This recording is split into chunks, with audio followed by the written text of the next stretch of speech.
Bien le bonjour. Ravensburger a bel et bien officiellement communiqué sur la prochaine extension de l'Orcana. Ah yes. Ils ont même montré quelques cartes de l'extension. On voit ça tout de suite. Tout d'abord, on a la confirmation du nom de la prochaine extension. Et cette extension s'appellera Rise of the Floodborn. Oh!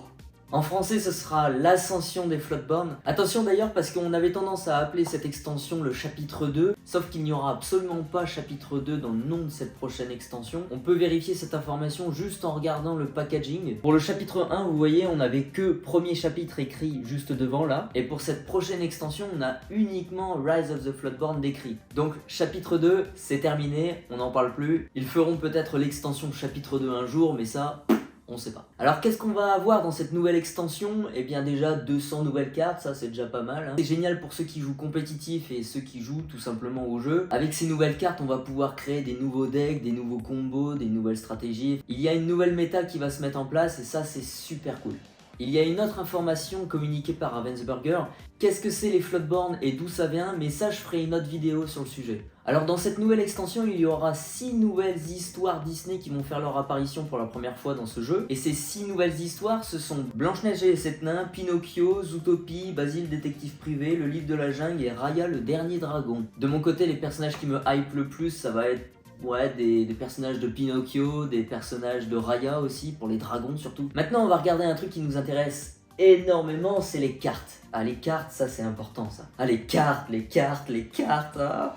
Alors, on commence par une belle Floodborn, mesdames et messieurs. Elle coûte 5 d'encre, ça va, c'est pas trop cher, c'est une 3-3, c'est correct. Elle me fait carrément penser à une carte dans Magic, Nissa, pour ceux qui connaissent. Elle a Alter 3, elle fait gagner 3 points de l'or pour 5, mais c'est quand même déjà une carte béton. Déjà c'est super fort, et pour la capacité elle a, lorsque ce personnage est défié, le joueur qui possède le personnage qui le défie se défausse de sa main.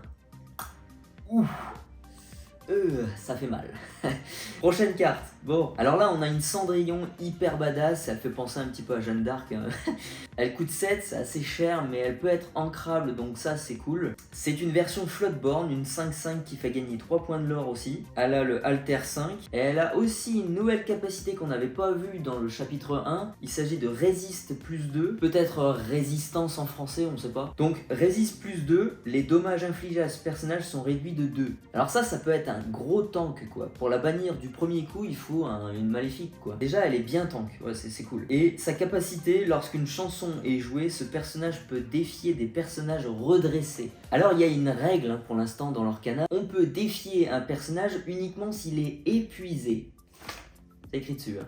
Elle, cette carte, elle contredit la règle. C'est-à-dire que même si les personnages de votre adversaire se protègent, entre guillemets, ils partent pas à l'aventure, ils l'attaquent pas, eh bien cette Cendrillon, elle va quand même pouvoir leur péter la tronche. C'est génial, c'est une carte hyper forte qui va pouvoir gérer des personnages qui font des effets à tous les tours, admettons, et que votre adversaire veut absolument protéger, il part pas en quête, il l'attaque pas avec, voilà. C'est une chouette carte, on commence déjà assez fort hein, au niveau des cartes, c'est pas mal. Ensuite on a Dinner Bell, un objet, on l'engage, on paye 2 encres, et on pioche des cartes égales au nombre de dommages sur un personnage que vous possédez, puis bannissez-le.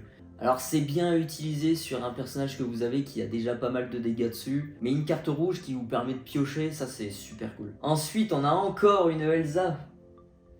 Cette fois-ci elle coûte 4, elle est ancrable, c'est une 3-4, ça fait gagner 1 point de l'or. Ouais c'est sympa, mais elle a la capacité Challenger plus 3, c'est-à-dire que quand elle va défier un personnage elle va gagner plus 3, donc ça devient une 6-4. Et là pour 4, c'est pas mal, une 6-4 c'est...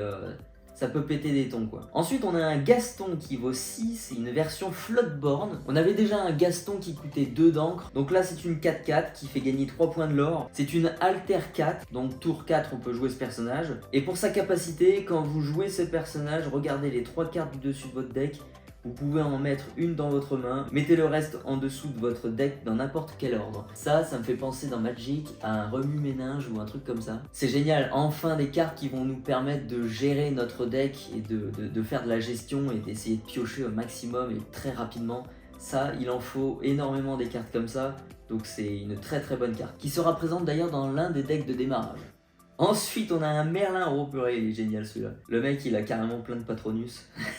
Alors elle coûte 4 en encre, elle est ancrable, c'est une 1/5, ça va, c'est une carte sympa qui peut quand même se protéger, faire quand même quelques petits dégâts de temps en temps. Elle a une capacité, lorsqu'un autre de vos personnages retourne dans votre main depuis le jeu, ce personnage gagne +1 en lore jusqu'à la fin du tour. Donc Merlin va gagner +1 en lore à chaque fois que vous allez faire revenir un de vos personnages dans votre main. A voir si dans l'extension il y a des cartes qui aident à ça, mais je suis sûr que dans 2-3 autres extensions on aura plein de cartes qui vont faire revenir les personnages dans les mains. Donc ça peut être intéressant, c'est une bonne carte à voir dans l'avenir. Ensuite on a une nouvelle carte Mickey Mouse, le boss. Elle coûte un peu moins cher que le brave petit tailleur, elle coûte 6, elle est ancrable, donc ça c'est cool, c'est une 1/6. C'est pareil, bon c'est une carte qui va pouvoir quand même encaisser pas mal de dégâts, mais qui va pas non plus dégommer les personnages adverses. Elle fait gagner 3 points de lore. Bon, elle arrive pas encore à battre le brave petit tailleur. Lui, le brave petit tailleur, c'est la seule carte du jeu qui fait gagner autant de points de lore. Mickey, c'est le boss, c'est le meilleur. Et c'est ma carte préférée d'ailleurs. Et pour sa capacité, lorsque ce personnage part en quête,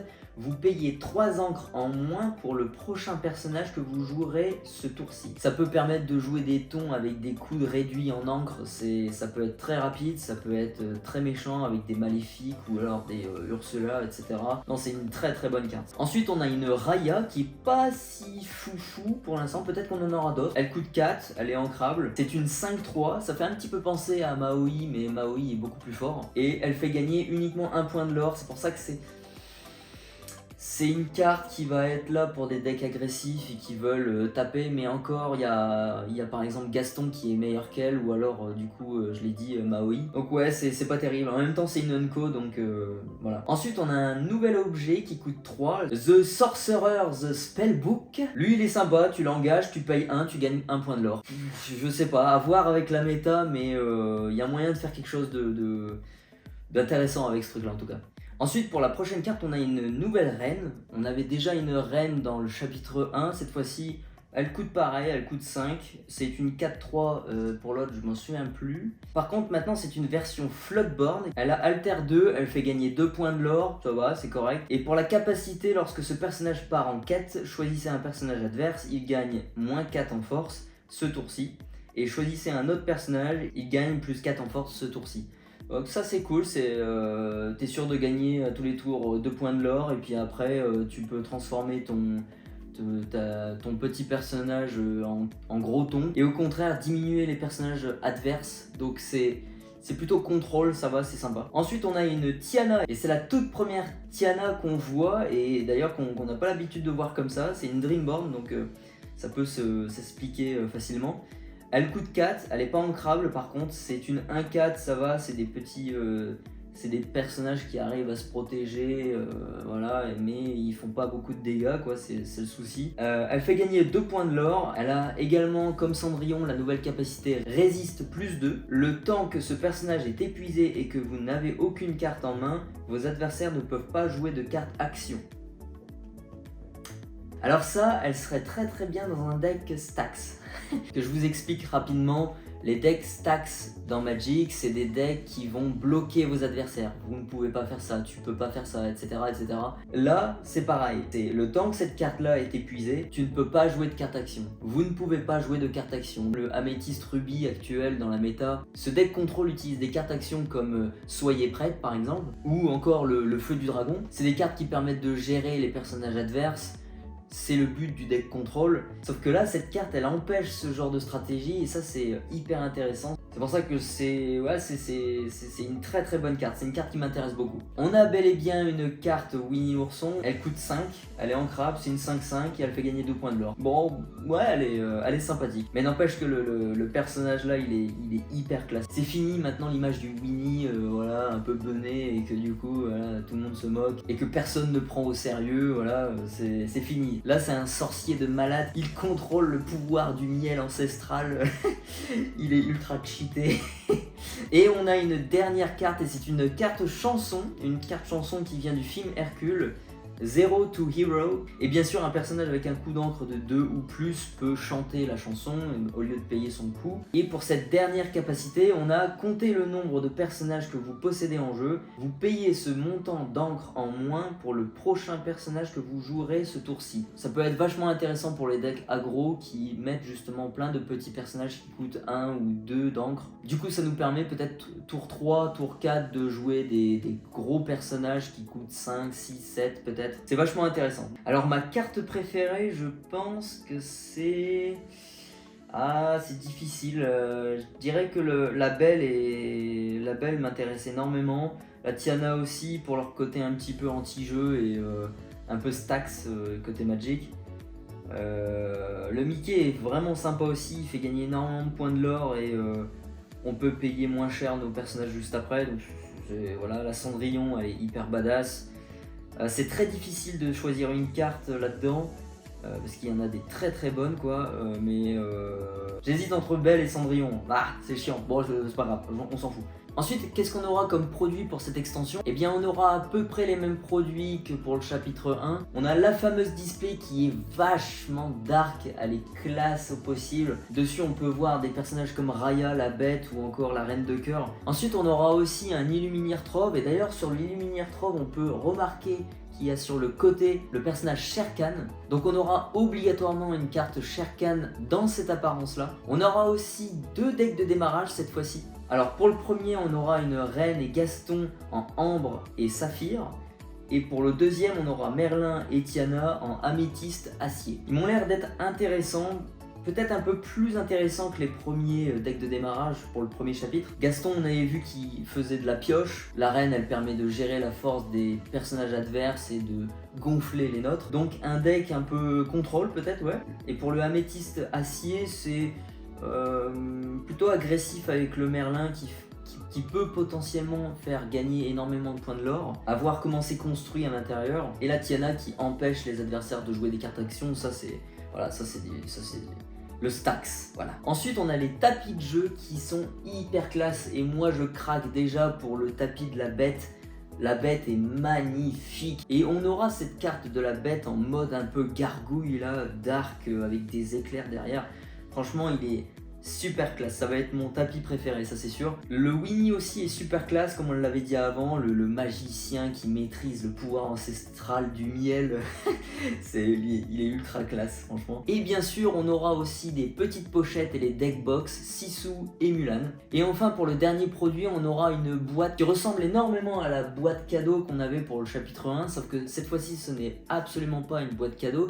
C'est une boîte édition collector pour les 100 ans des studios d'animation Disney. On va avoir 4 boosters exactement comme le coffret cadeau et on aura aussi 6 cartes dedans, dont 4 qui font déjà partie du premier chapitre. Ces cartes ont été redessinées par des animateurs de chez Disney et les 2 nouvelles, on a le Mickey et la Elsa qui font partie de l'ascension des Floodborn. Chacune ont aussi la petite dédicace voilà, de l'animateur Disney. D'ailleurs, j'attends avec impatience de voir ces cartes-là parce qu'on a un foil spécial, un foil un peu satin. À mon avis, il va être super classe. Et voilà, c'est terminé pour ce que Ravensburger nous a communiqué et nous a dévoilé hier. En tout cas, n'oubliez pas, la date de sortie, ce sera le 17 novembre dans les boutiques spécialisées. Et par contre, ce sera le 1er décembre pour les grandes surfaces. Donc type Fnac, Micromania, Auchan, etc. etc. Et pour les précommandes, ça devrait arriver vers mi-octobre, donc tenez-vous prêts. Voilà, j'espère que vous avez aimé cette vidéo. Moi, je suis hyper hypé par cette extension qui a l'air un peu plus dark et ça, j'adore. J'ai vraiment hâte d'en découvrir plus. En tout cas, je vous tiendrai au courant sur les réseaux. N'hésitez pas à me suivre sur Instagram et TikTok, à vous abonner à cette chaîne si le contenu vous y intéresse. En tout cas, prenez soin de vous et à tantôt.